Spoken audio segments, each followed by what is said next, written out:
বন্ধুরা, সবাই কেমন আছো? আশা করি সবাই ভালো আছো। খুব খুব ভালো থাকো। একাদশী আসছে, সবাই খুব আনন্দে থাকো। তো আসো বন্ধুরা, তোমাদের সঙ্গে একটা কথা বলি। তো বন্ধুরা কিছু মনে করো না, আমি আজকে ফ্রেশটা দেখাচ্ছি না, কারণ একটু অন্যরকম কথা বলবো। তো আমার খুব কষ্ট হয় বন্ধুরা, সত্যিকারের কথা বলতে, যেটা চোখের ওপর চোখ রেখে কথা বললেই আমার আমি কি বলবো, যাই হোক। তো দেখো বন্ধুরা, তোমরা কিন্তু ভেবো না যে আমি তোমাদের জ্ঞান দিচ্ছি। এটা কিন্তু নিজেরা ভেবে দেখবে, এই কথাটা কিন্তু একদম সত্যি। তো দেখো, যারা বাইরের লোকের সঙ্গে কিন্তু খুব খুব সুন্দর ব্যবহার করছো, আর বাবা মার সাথে খুব খুব খারাপ ব্যবহার করছো, এইগুলো বন্ধুরা একদমই ভালো নয়, একদমই খারাপ। দেখো, যারা মিথ্যে কথা বলে বাবা মাকে রাস্তায় বসিয়ে দিয়ে চলে যাচ্ছ, আর তোমাদের জন্য কিন্তু বড় কিছু অপেক্ষা করছে। যারা বাবা মার সাথে এরকম করছো, তোমাদের সঙ্গে কিন্তু এর থেকে বড় কিছু হতে পারে, কারণ তোমরাও একদিন বাবা মা হবে। তাই বন্ধুরা, বাবা মাকে এত কষ্ট দিও না। মনে করো না যে আমি আন্দাজে বলছি ভিডিও করার জন্য কেবলমাত্র, কিন্তু না, আমি দেখেছি বন্ধুরা। দেখো, একটা বয়স্ক মানুষ তাকে রাস্তায় বসিয়ে দিয়ে গেছে, বলছে যে তোমাকে দেখতে পারবো না, তোমাকে ভাত দিতে পারবো না। অথচ দেখো, ভগবান এমনটি কিন্তু বলেনি যে বাবা মাকে বের করে দিয়ে ঘর থেকে আমাকে খাবারটা দাও।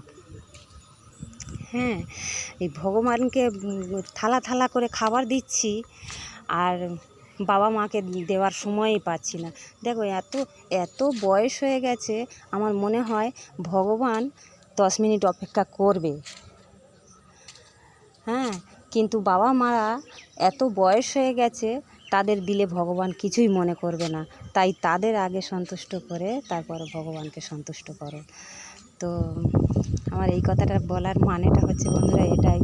দেখো, রাস্তায় বসিয়ে রেখে গেছে, আর বলে গেছে যে আমি আসছি, বাবা তুমি এখানে বসো, আমি আসছি বলে উনি বসে আছেন।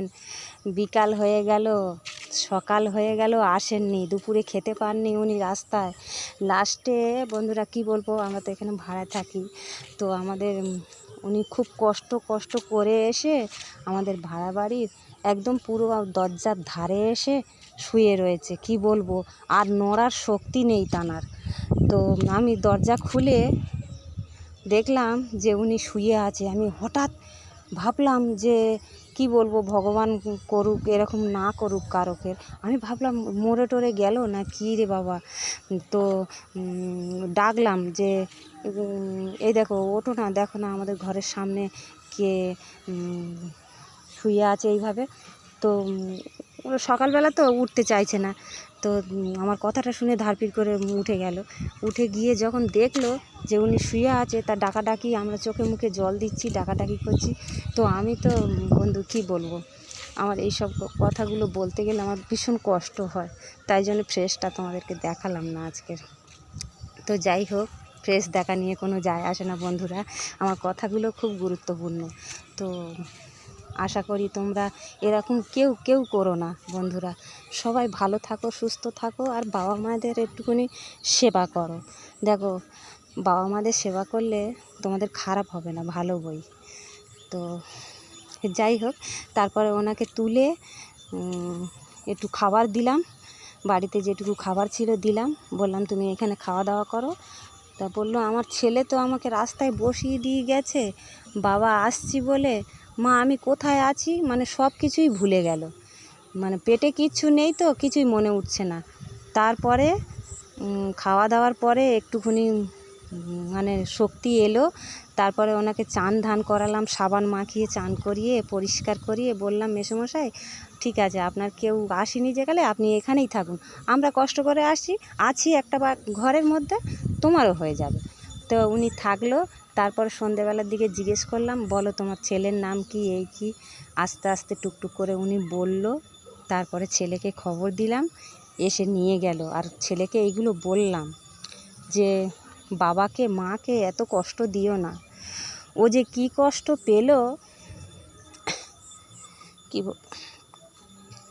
কী বলবো বন্ধুরা, কিছু মনে করো না, আমার বলতে গেলেও খুব কষ্ট হচ্ছে। তো হরে কৃষ্ণ, সবাই ভালো থাকো, আর বলতেই পারছি না।